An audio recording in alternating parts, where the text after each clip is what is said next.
they hurt me, you'd find out what made me angry, then use it to your ability. Now you're trying to avoid me. You're the big problem here, a bully to many for so many years. Now shut your mouth, close your ears. Never learned your lesson and nobody cares. That's what you're here for, here to make me miserable. I know you get joy out of it. You hurt me but call me the same names again. You know I never liked them, and that's so unforgivable. I know you ruined my childhood. You hurt me and do it all over again.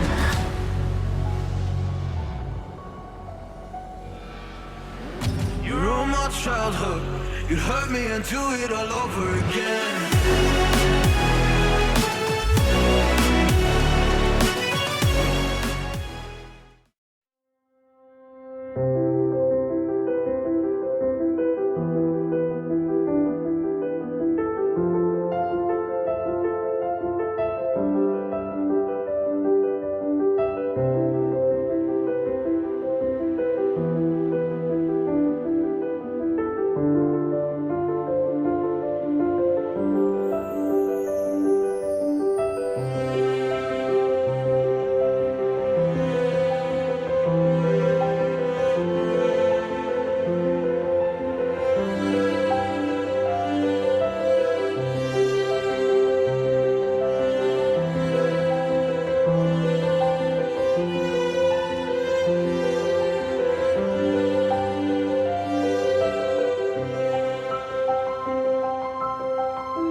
This is Fantasy-esque and welcome back to the Sims 4 Royal Witch Kingdoms. Today we are picking up with the royal family of Ciccar. I keep wanting to say Holcane because red skin and, Vex, Luther, all of those people, but no, we're in a completely different kingdom. We are actually in Ciccar, and yes, the royal appearance of our Ciccar witches have changed because Luther switch things up after being an adopted heir.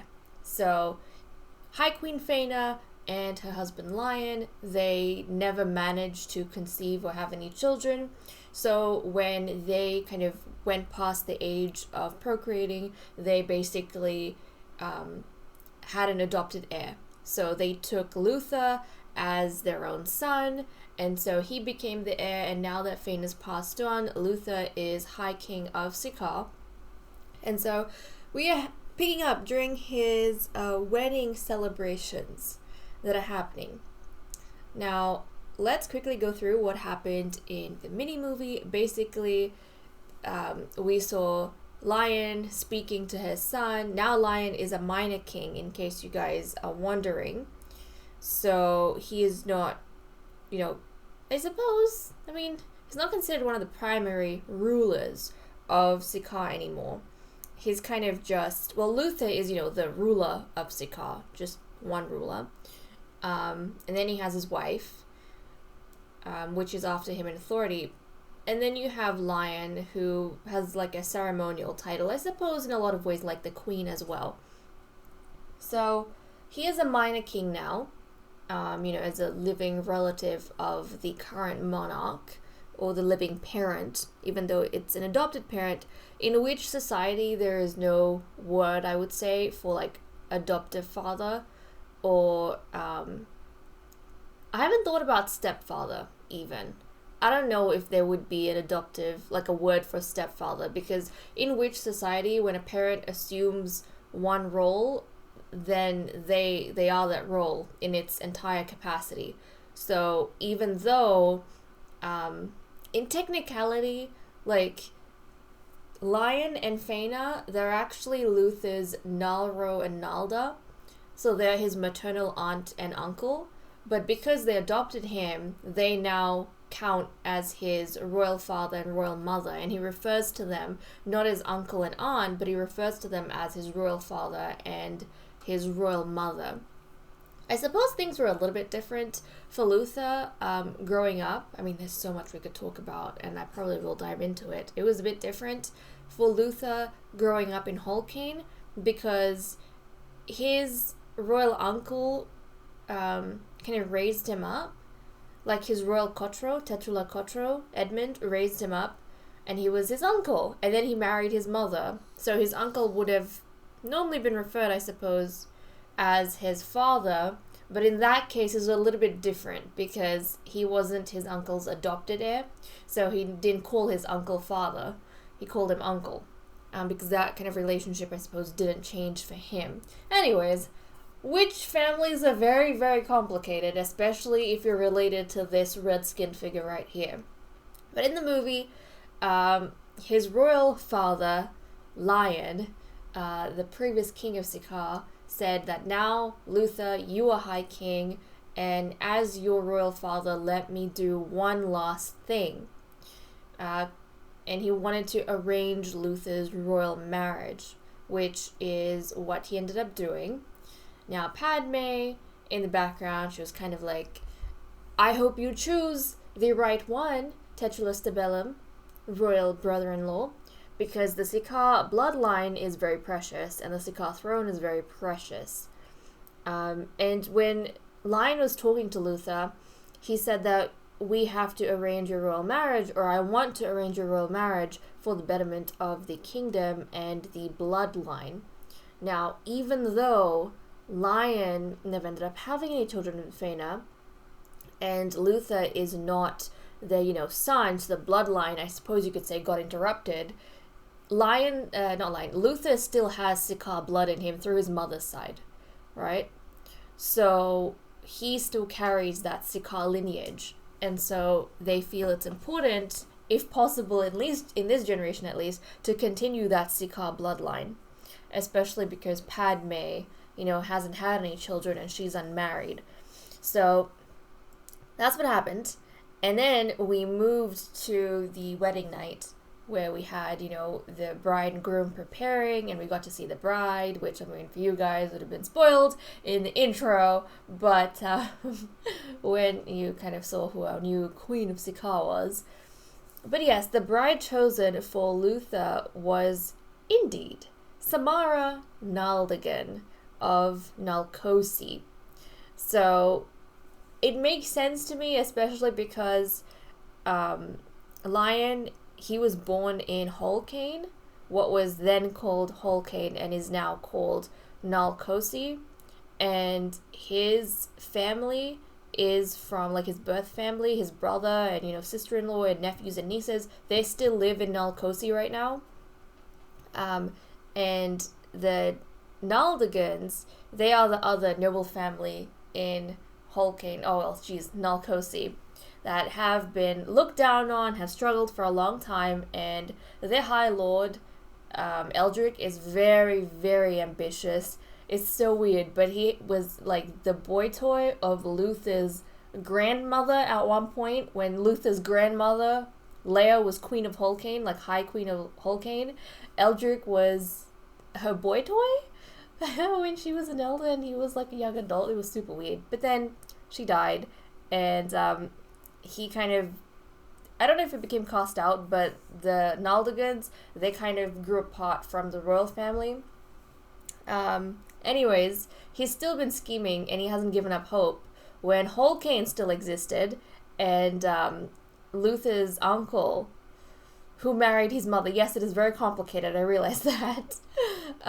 Luther's uncle was king after Luther's mother died. So Luther's mother died giving birth to his half-sister, so his uncle's daughter and his mother's daughter. She died giving birth to Luther's younger half-sister. After that point, his uncle was looking for a new bride, because obviously they have to try and continue the royal family in some way. And the Naldagans, they were trying to get one of their, like, the High Lord was trying to get one of his younger sisters married to the High King, but then he ended up dying, so that didn't work out, and there was a new dynasty. So all of that complicated mess happened, but he's basically been biding his time. He's trying to get into all of these powerful places, and finally the opportunity came up to marry Samara, his youngest sister, his youngest stagda, to a royal. And so Samara was of age. Lion kind of felt that it was necessary to continue this whole practice they've had for generations of the Ciccars and the now Nalkosis. Like before, the Ciccars and Holcanes used to marry into one another, and they kept the connection between the kingdoms strong through that.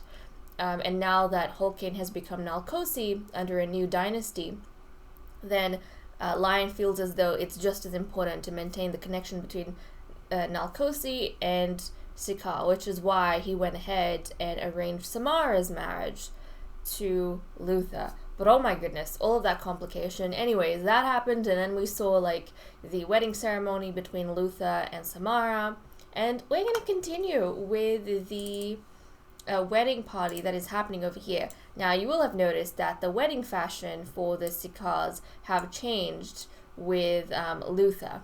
So, you know, his arrival over here, he has changed the way wedding fashion looks, and to be honest, I like this so much more than what we had going on like last time. So this is probably something we're going to keep for future generations.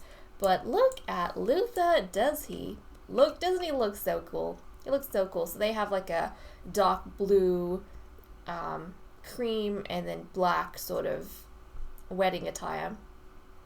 So with the updated jeans, he's got the pink eyes, but he looks so flippin' cool. And then also, because, you know, I've updated a bunch of CC in my game, the royal wedding ring is now this silver ring with the black stone, and the engagement ring is the same ring with the white stone.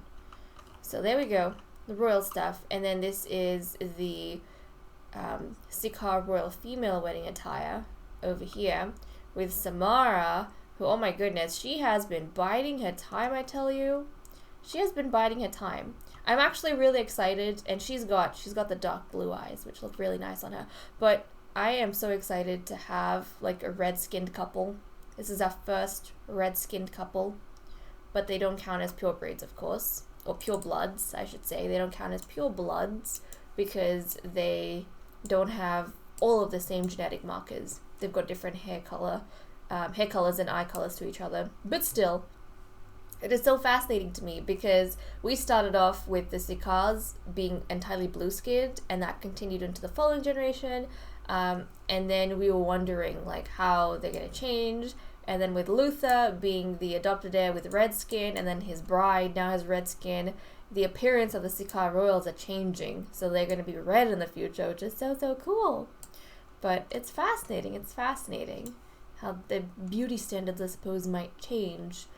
In a lot of ways, because Luther was born in Holcane and Samara was born in Holcane, now in Alcosi, the appearance of that royal family has kind of moved to Ciccar. So, very fascinating to me, very fascinating to me. But yes, Luther, guys, I would have to say, let me know who you think is the most complicated character in Royal Witch Kingdoms. In my opinion, the most complicated character is Luther. Like, he has had pretty much anything that could have happened to a person, like in a family, has happened to Luther. And even though he right now is just a young adult, like right now he is just a young adult, but he has been through so much in his life. Like if you look through the episodes, in fact, with Luther's family, like if you want to know the entirety of Luther's brief but very, very dramatic life, then you should probably like start watching. If you're new and you haven't been here from the beginning, you should go back to season 1 and start watching around the time we have, like in the episode where we have Vex and Luna's wedding. Like start watching from there to now and you'll see how dramatic of a life Luther has. And what? A fire? No, we don't want fires. Another thing, if you want to go back in history, is when Luther's uncle and aunt got married, during their wedding party, they had a ton of fires. They had so many fires that people started talking about the family and saying that Luther's birth father had kind of cursed their union between his uncle and his mother. And, yeah, it was pretty dramatic. Look at Luther being brave. He's like, heck no. Heck no. Fire? Did you say fire? Well, that ain't gonna do anything. I'm gonna put it out straight away. Luther, he is so brave. He is so flippin' brave. Just look at that. Look at the bravery in this dude. Now, before this bravery continues, I just need to check to see if anything is adding complications. I don't think that we have any complications. Okay, that was just a unlucky kind of thing that happened, which hopefully doesn't repeat itself. But has everyone run outside? Okay, they're coming back in. They're coming back in. Oh my goodness. But because it's a High King's wedding, then we've invited all of the royals from the other families. We've invited all the nobles of Ciccar. And another thing, guys, Diamond has died. So the Ciccar noble family does not have a head right now, which is kind of big news. So a lot of things happening here and there. And with Luther and Samara, I don't think they had very much connection with each other growing up. I don't think they did. But that is kind of the way they've ended up. They've ended up together, which is fascinating. Now, they have like the teensiest bit of romance, so I assume, you know, there is some bit of attraction between them. There's definitely that. You know what? Probably Luther, I feel like, might approve of the fact that Samara is red-skinned, because he's faced so much loss in his life. It kind of reminds him of his roots and where he comes from, because his father and his paternal grandmother, they were red-skinned. So it's kind of like a reminder of his birth family, even though now he's kind of adopted the Ciccar family as his own. So, yeah. Look at Luther. I'm so proud of how far he's come, and I really hope that he continues on this path of kind of having a happy life. Like, I just hope from here on his life is not tragic and complicated. And another good thing to note is that Samara is actually like she only has a 3% chance of dying from childbirth, which is very, very low. So fingers crossed he never has to deal with something like that ever again. Because his father died on the day he was born, and then his mother died giving birth to his younger half sister, who was assassinated later on after, like, as a baby, after his uncle died in a fire at the palace of Eodja. So yes, he has had a lot of loss and tragedy in his life, and I just want him to be happy. And he was actually close, like, he was quite close to his Tetrula, so his adopted mother, High Queen Faina. He was very, very close to her, closer than he is to his Tetrula lion. But they have been really good to him, and he's, look, even managed to become friends with Padme. Padme is his maternal aunt as well, so she is his Nalda. And he's just, you know, he's had a really good time here. They've really made him feel welcome. So he hopes he can do right by everyone. But yes, witch ages are very, very strange, I have to admit, because he's considered, like, Luther over here is considered a young adult right now, and Samara is considered an adult. She doesn't have long before she's an elder, to be honest, but I don't think they're very far apart, like, at least the way I calculate the ages. You know what? I think I've said this before, but at this point, like, this age over here for me, it's kind of just like their physical age, like how old they look, right? How old they look, and kind of their reproductive / biological clock. But their actual ages, the way I trace them, might be different. So I'm pretty sure with Samara and Luther, they're not that far apart in age, the way I calculate it. So Samara is 6 years older than Luther, if I'm not mistaken. So she's only 6 years older than him. So even though they were born in 2 different generations, like, Samara was born in Padme's generation, and Luther's, like, mother's generation, but she was, I think, the last child born in that generation. So, and then Luther was, like, the very first child born in his generation, or something like that. Something like that. Maybe not the last child, but she was, you know, one of the later ones born, and Luther was, I think, the first one born, so they're only 6 years apart in age. But okay, I hope you're communicating with everyone else in your wedding party. And look, we even have Emmerich. Now, when Luther became the High King, his father, Lion, his Tetrula royal father, initiated him into a lot of the groups that he would now have control over. So he and his wife, they're now in the, like, they're part of the Royal Witch Kingdoms, where all the monarchs kind of gather with each other. Lion is still part of this as well, because there's room in here, so, you know, it's okay for him to participate in those kind of things. And then also, Lion initiated Luther and Samara into the court of Ciccar, so that they can be close to their nobles. And then Lion gave leadership of the group over to High King Luther.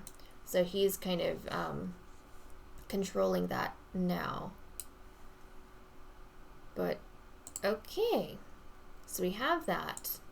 And also, I hope that this, you know, murdering and poisoning, assassinating changes now that Luther is in power. Because under the blue-skinned Ciccars, right, the direct bloodline, the direct blooded Ciccars, they had no problem going to other kingdoms and assassinating various people they didn't like, or they had disagreements with, or just petty grudges against. So I hope that is going to end with the red-skinned Ciccars. They'll turn over a new leaf. And to see if that might be the case, let's take a look at their traits. So Luther is cheerful, he's clumsy, he's a goofball. So despite all the tragedy that he's been through in life, he kind of looks at things with a positive spin. And, you know, he's still playful. He appreciates the the family that he does have left, and he appreciates the goodness of life and, the opportunities that he's managed to get. So he does appreciate that, and I feel like he would want to maintain and continue that by building a family and a kingdom and practices that are kind to others as others have been kind to him. And Samara, is she on the same page? Okay, so Samara over here, she's lactose intolerant, she's unflirty and a loner, which I feel like makes sense for Samara. I mean, she does find Luther, I feel, interesting and attractive, but she's grown up in a family that have been very closed off to the outside world. They've pretty much been outcasted, and like her father and even her brother, they were very, very strict growing up. They didn't really allow any sort of freedom of thought or action, right? And so she didn't really get a lot of chance to explore and to build her confidence. So she is very awkward with others, unflirty as a result of that.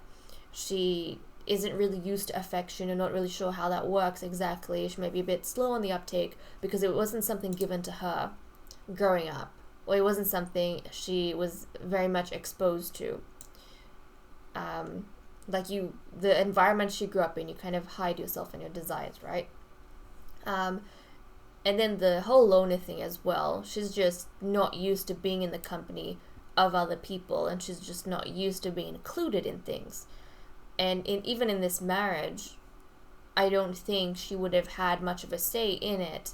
I feel like her brother would have kind of sold her to the Ciccars almost, just decided for her and shipped her off. And then now she's having to kind of deal with the environment she's in. But luckily for her, she does find Luther appealing, and also, Luther is very kind and very different from her brother and her father. And the Ciccar family, they definitely have more freedom than the Naldegans did back at home in Nalkosi. So this marriage, I think, will end up being really good for Samara, but it's going to take Luther some time to coax her out of her shell and make her really comfortable with, everyone in the kingdom. So, okay, it looks as though the party, per se, the wedding party is over, and it was successfully over. I mean, we had that little fire, but Luther kind of showed his bravery and how, now that he's High King, he has things under control and nothing bad is going to happen. They're going to go ahead and live the best life they can. And Ciccar is going to flourish into a wonderful kingdom under his rule by putting out that fire and saying, no. No to curses. No to any more tragedy. No to pain and to loss. We're going to do things the right way from here. But okay, we're going to let everyone kind of go off. They've all partied through the night. They've congratulated Luther. That is all great and well. And we'll kind of go through the whims of our Sims and see what exactly they want to get done now that this huge wedding is complete. Oh, but also, before we head off, I do want to show you guys the wedding portrait of Samara and of Luther. Just look at this. Isn't this precious? Isn't this precious? This is such a nice wedding portrait. And then we have the wedding portrait of his Tetralanalka and Tetralakotian, so his adopted mother and adopted father. He's got their wedding portrait right across, which was right there. Ah, so sweet. And it's kind of sad that we don't have, he doesn't have access to the wedding portraits of his uncle and his mother, and then his biological mother and father, because that is over in Nalkosi. But thankfully for him, those portraits didn't get destroyed. The queen, the High Queen of Nalkosi, has actually kept those portraits in her castle as a, almost a museum, I suppose, of, the Holcane history. So if you go to the Nalkosi nursery, you will see the wedding portraits of Luther's biological family. So I think that's just really sweet. I think that's really cool. But okay, I am gonna let these guys do their own things, and then we'll be back in a bit. Whoa. I had to dive back in like really quickly, even though I was just gonna freshen them up before we continued, because Helicent Naldagan, Samara's sister-in-law, who hates children and was kind of forced to have a child by Eldric, Samara's brother, who is the High Lord. And, you know, she decided that she was not going to have any more kids after that. Kids are just not for her, doesn't want it, not even going to think about it. She has just gotten into contact with Luther to say that, you know, we've been thinking about trying for a baby lately. Do you think we should do it? I mean, yes, go for it. But I'm surprised that she's the one proposing this. I wonder what must have brought about this change. You know what? Like, I'm so curious what might have brought about this change. Because she was against this for so long. And they've only had the one child. They had one daughter, Becerra, who is now a child. And that's it. She hates children. It never crossed her mind to have another one. And we thought, okay, that's the end of it. She's done her duty. She's given her husband an heir, and that she doesn't need to do anything more. But now, after Samara has moved out and Samara has been married off, things have changed. Now, she's the one initiating this. So normally I would have thought, is Eldric kind of pushing her to have another child? Eldric's an elder, by the way, right now. But is he the one pushing her to have a child because he needs another commodity? Like, he had his sisters to marry off before. One of them died because he sent them spying in the palace of Eodja, and they're burnt to death in a freak fire that happened there. And then Samara was the only one left. And now that he's like sold her off to the Ciccars and strengthened his family's position a bit more in Nalcosi, he doesn't have anything else to sell off. He doesn't have any more relatives to use in his plot to climb the social ladder. Because Becerra is his heir. He can't, marry her off. Someone's going to marry into their family to her. So is he pushing Helicent to have another child so that he has another commodity to play around with as they age? Or it could be that. It could also be something else. So Helicent, she was born in Ciccar. She grew up in the noble family of Siddeley. So she's, I think... Did she? No. She grew up in the noble family of Cicida. Yeah. So Diamond, who has recently passed away, is actually was her older brother. And so... Wait, no. It was Siddeley, wasn't it? Yeah, Siddeley. I'm mixing up her and Valena. Valena is the wife of Flippin. Valena is Lion's sister-in-law. She's the wife of Lion's brother, who is the other noble family in Nalcosi right now. But anyways, that's a whole different family. Okay, yes, I was right the first time around. Helicent, she grew up in the noble family of Siddeley. And she was a younger sister to Calypso. She is the younger sister to Calypso. And growing up, she was very lazy. She was very privileged. She didn't really have to do much around the house. But when her sister became the new High Lady, suddenly all of like the housework, the cleaning, all of that kind of stuff became her responsibility because she was like the spare in the house. And Calypso's husband, what am I saying? Husband, is that even a word? Husband didn't have to do much. And these are normally the roles of the non-leading spouse. So she wanted to marry out as soon as possible. Even though she wasn't that eager for marriage when she was engaged as a teenager. She was so excited to marry into the Naldagan family because in the Naldagan family, she would have been like the lady of the house, and then her husband had two younger sisters who would be taking care of all the housework. So she would live a relatively relaxed life, and so Samara was one of those sisters who used to do all the housework, and Helicent could just laze around. But now that Samara isn't there anymore, she literally has to do everything she hates by herself now. Because her husband is not going to help. And Becerra is the heiress, so Becerra doesn't have to do all those things. So I'm wondering if Helicent now is thinking, I need to have another child, so that this next child can basically, I can train up this child to do everything I don't like. It's like a replacement for Samara. So whether it's Helison's choice or whether it's Eldric's choice, this child is literally a replacement for Samara. Which one do you guys think? Do you think it's Eldric pushing this, or do you think it's Helisant wanting a replacement because she doesn't want all this responsibility of like taking care? She wants to laze around a bit more. She wants a relaxed life. Or do you think it's both? Maybe it is both. Maybe she, like, Helisant wants a second child so that she can relax in the future as an elder, and maybe Eldric wants another child because he basically wants something to be able to trade in the future, right? Like, he wants a bargaining chip for future marriage alliances. But yes, we're gonna encourage that, like heck. Oh my goodness. I was so caught off guard by that. Okay, well, Luther, you need to be fed. So let's grab a serving of that. Who else needs to be fed?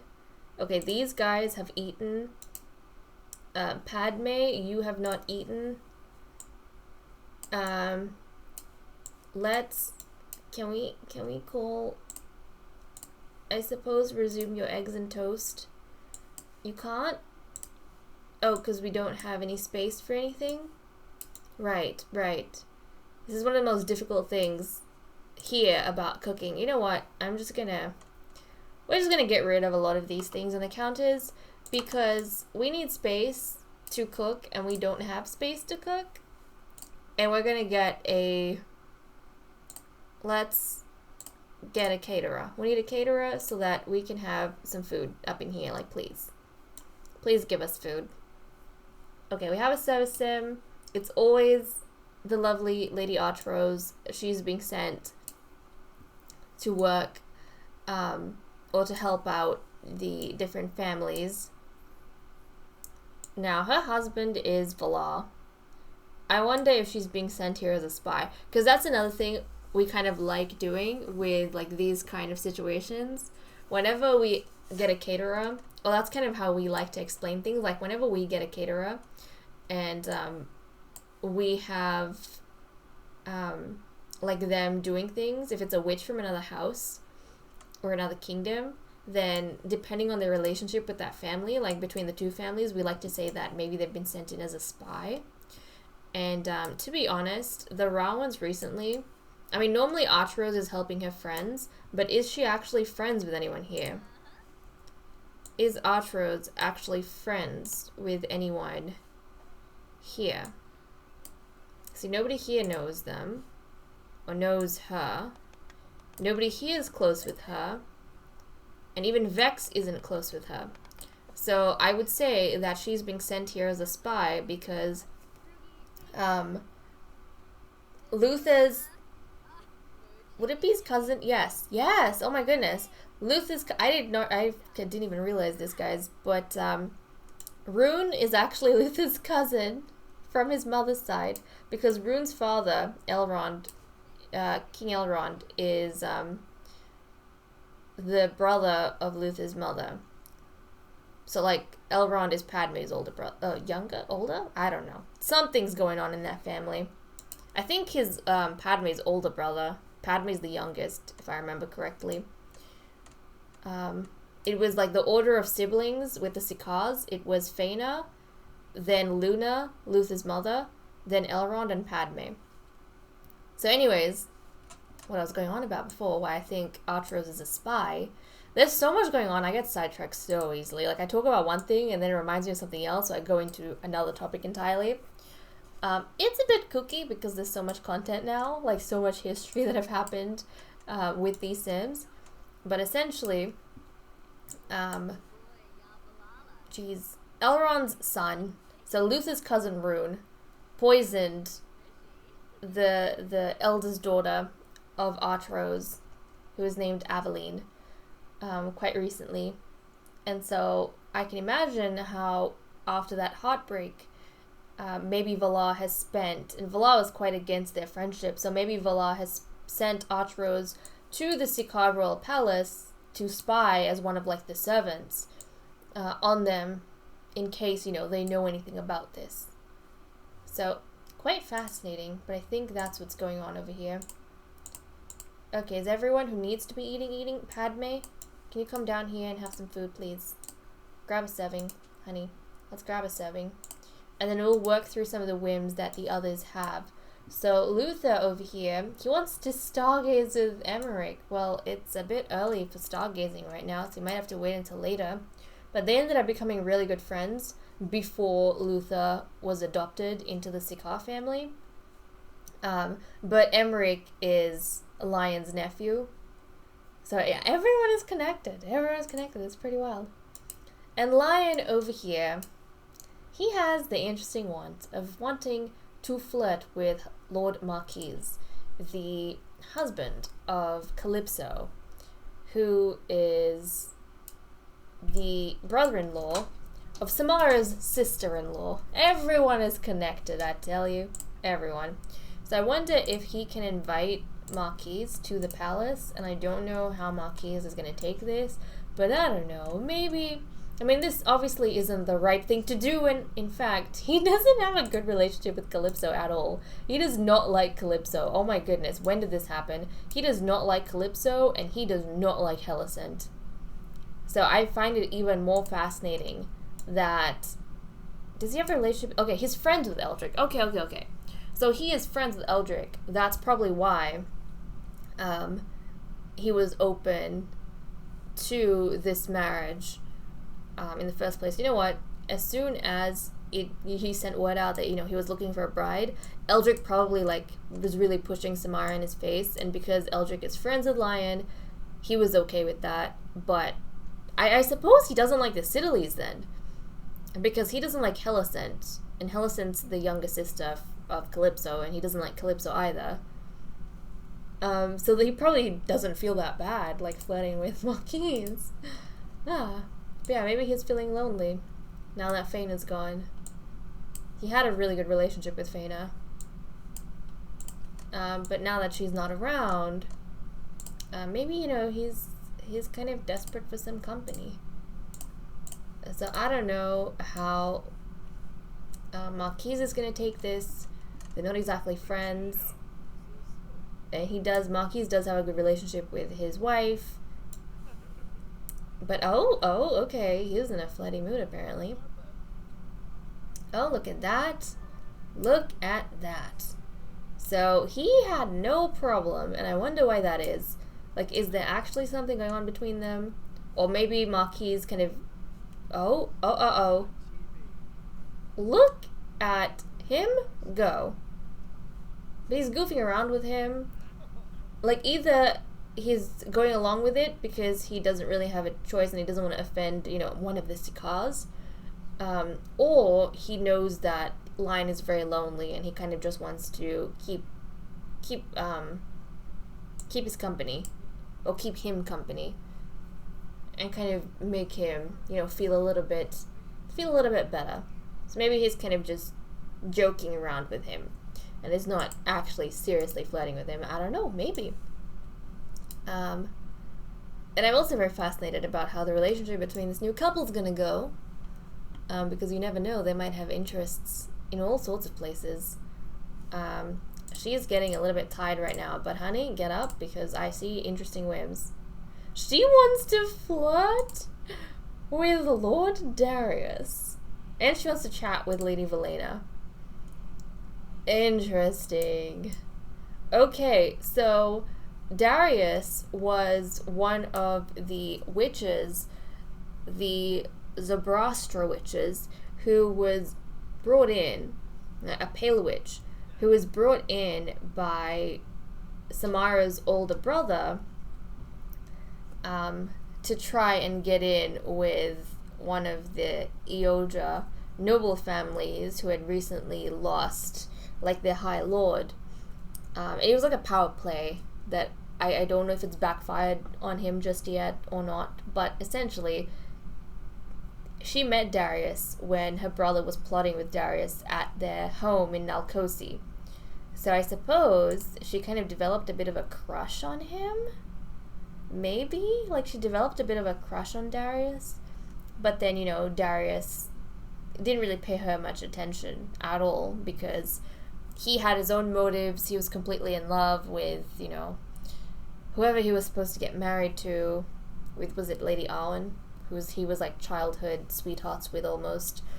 But okay, this is interesting. We're gonna summon him to the palace and see how he feels about now Queen Samara. I mean, before, I imagine Samara was too afraid to go ahead and contact him, but now that she is Queen of Ciccar, she has like some power behind a title, and she's also above in authority to her brother. And I've been yammering a lot this episode about, you know, these different family members, and you guys might have forgotten some of the relations and relatives. So let me see if I can go through like their relationship panel and see who they might be related to. I'll give you guys a quick run through. So with Samara, Eldrick is her brother over here, and this is Becerra, her niece, Becerra Holdigan. And then we have Hellicent, his sister-in-law. You know what? Let's just go to the family trees. That's going to be the easiest way to work things out, so that you guys might not be nearly as confused.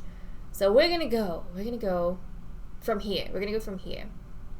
So in the Ciccar family, right, we had High King Yorick, who was the ruler, his wife Nala. They had 4 children. They had Faina, who was the eldest, so she became High Queen. Then they had Luna, they had Elrond, and they had Padme. So Faina got married to Lion, but they didn't end up having any kids. Luna, actually, before I go to Luna, so Elrond got married to Nimue. He got married into the royal family of Ramong, and he had one son, Prince Rune, who has recently murdered someone. And then, like, as a child, so it might have been accidental, but still, he poisoned someone. And then Padme never ended up getting married, so she still lives in the Ciccar Palace, like a bachelor. And then Luna got married to the kingdom of Holcane, so she got married to Luther's father, High Prince Vex. And then Vex died the day that Luther was born. And then after Vex, Luther got married to Edmund. Edmund was Vex's younger brother. And so they had this little girl, High Princess Eve Holcane, but she was assassinated. So, like, I mean, it's great she's here that we can see this, but, like, she shouldn't be here because she got assassinated. So, she got assassinated when Edmund died, so she's deceased. And then Luther got adopted by Faina. He got adopted by Faina because she didn't have any kids. And now he's married to Samara. And then if we go to Samara's family, so Eric Holdigan, High Lord of Holdigan, was her father, and her mother was Lady Amatress Holdigan. They had 3 kids. They had 3 kids. So they had High Lord Eldrick Naldigan, who was firstborn. Then they had Miss Veronica Naldigan, who was secondborn, and then Samara, who was thirdborn. And so Eldrick over here got married to Hellicent, the younger sister of Calypso, and they had one daughter named Becerra, but now she might be pregnant with the second child this late in life. So yeah, there was that. And then Veronica, she never ended up getting married. She was sent by Eldrick to go spy on the Eodja royal palace, and like I said, she died in a freak fire. And then Samara has just gotten married to Luther. So that is the confusing, but, that's the family tree of these guys. I hope that clarified a few things. Probably not. I would be even more confused. But if you have questions, then let me know down in the comments and I will sort them out for you. But I think this is probably a good place for us to wrap up this episode here. When we come back next time, then we'll try and fulfill maybe some of the wants that the others have. And also we'll have the royal consummation of Luther and Samara's marriage, and fingers crossed they are able to continue the bloodline through them. I really hope so. I want Luther to have, I want him to have a lovely family of his own, like a biological family of his own, that would just be nice. For him to get the happy ending that his parents never did. But okay, guys, I'm gonna leave off. I'll see you next time. Bye-bye.